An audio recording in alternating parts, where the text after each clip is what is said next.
दुनिया के कलह मिटे नहीं और बढ़ गए। अभी अभी कलह बंद हुए ऐसा लगा तो यूक्रेन का शुरू हो गया। यूक्रेन अभी खत्म नहीं हुआ तो उधर इसराइल हमास उनका शुरू हो गया। ऐसे साल भर चलते रहे, झगड़े थमने का नाम नहीं। साधन सुविधा संपत्ति भी बढ़ गई, लेकिन अपराध भी बढ़ गए। छोटे छोटे बच्चे अपने विद्यालय में बंदूक लेके जाते और अपने सहपाठियों को भून देते। मानसिक विकृति बन गई, परिवार टूटने लगे, घटस्फोटों का प्रमाण बढ़ने लगा। ये सब हो रहा है। अपने सुख के लिए जो साधन हमने अपनाए, उन साधनों से भी ये खराबी हो रही है। तो अभी आर्टिफिशियल इंटेलिजेंस आ रहा है। पूर्वानुभव के आधार पर अनेक शास्त्रज्ञों को ये डर लगता है कि ये ला तो रहे हैं हम, लेकिन कहीं आज हम मशीन को चला रहे, मशीन कल हमको चलाने न लगे।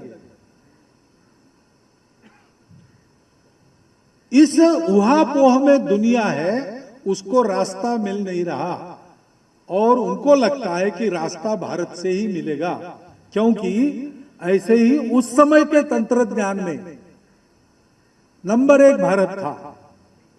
सोने की चिड़िया कहलाता था। यहां गरीबी नहीं थी, भिखारी नहीं थे, चोरी नहीं थी, अप्रामाणिकता नहीं थी। सब लोग समाधान पूर्वक रहते थे। भाषा, पंथ, प्रांत, जाति पाति सब विविधता थी, लेकिन आपस में कलह नहीं था। ऐसा 1 नहीं 2 नहीं 3000 साल तक भारत रहा। अभी अभी तक भारत पर आक्रमणों का तांता शुरू होने के पहले तक भारत सब मामलों में दुनिया का नंबर 1 था।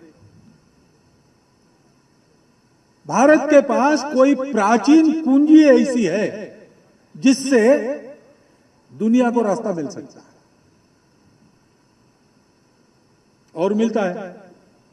अभी G20 हुआ।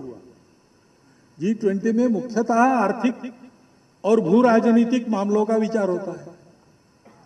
वो भी अर्थाधारित ही विचार होता है। व्यापारी मानसिकता से ही सारे देशों के मुख्य और प्रशासक वहां आते हैं, चर्चा करते हैं। लेकिन भारत में परिषद हुई, भारत यजमान बना, तो परिणाम क्या हुआ? अर्थाधारित विचार करने वालों ने वसुधैव कुटुंबकम के मानवीय विचार को स्वीकृत किया। आर्थिक विचार पर मानवीय विचार सवार हो गया। अब उसके क्रियाकलाप जरूर बदलेंगे। यह दिशा भारत में ही उनको मिलती और भारत में उनको मिलनी ही थी, क्योंकि भारत के पास अपना एक दृष्टिकोण है।